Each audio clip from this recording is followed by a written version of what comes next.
Hamilton में दूसरे one day का टाकरा, न्यूजीलैंड ने पाकिस्तान को 84 रन से शिकस्त दे दी। कौमी टीम 293 रन हदफ के ताक़ुब में 208 रन पर ढेर।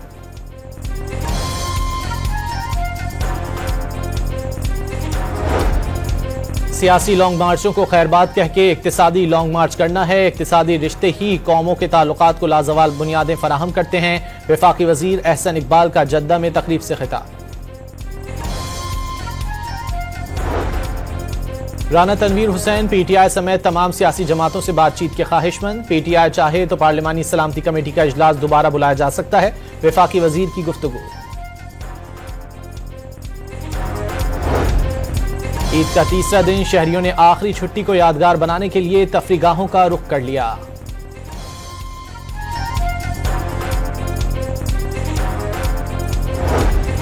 और जेहलम में भतीजे के हाथों चचा कत्ल, पुलिस ने मुलजिम को गिरफ्तार कर लिया। हैमिल्टन में दूसरे वनडे का टाकरा, न्यूजीलैंड ने पाकिस्तान को 84 रन से शिकस्त दे दी। कौमी टीम 293 रन हदफ के ताक़ुब में 208 रन पर ढेर।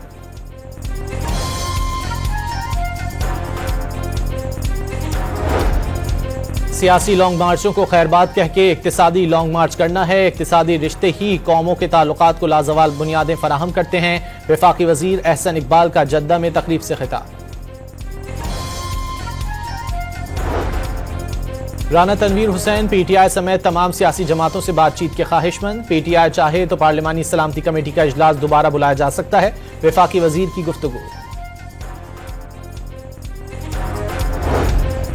ईद का तीसरा दिन, शहरियों ने आखिरी छुट्टी को यादगार बनाने के लिए तफरीगाहों का रुख कर लिया।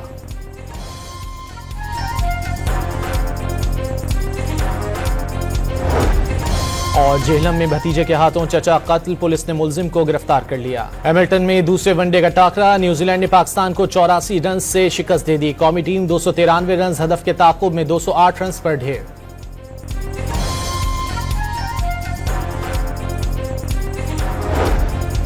सियासी लॉन्ग मार्चों को खैरबाद कह के इक्तिसादी लॉन्ग मार्च करना है। इक्तिसादी रिश्ते ही कौमों के ताल्लुकात को लाजवाल बुनियादें फराहम करते हैं। वफाकी वजीर एहसन इकबाल का जद्दा में तकरीब से खिताब।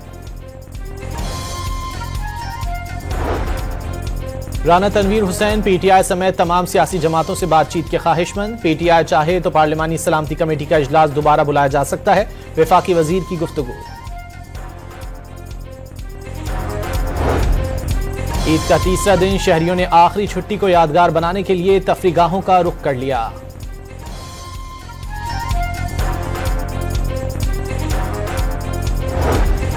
और जेहलम में भतीजे के हाथों चचा कत्ल, पुलिस ने मुलजिम को गिरफ्तार कर लिया।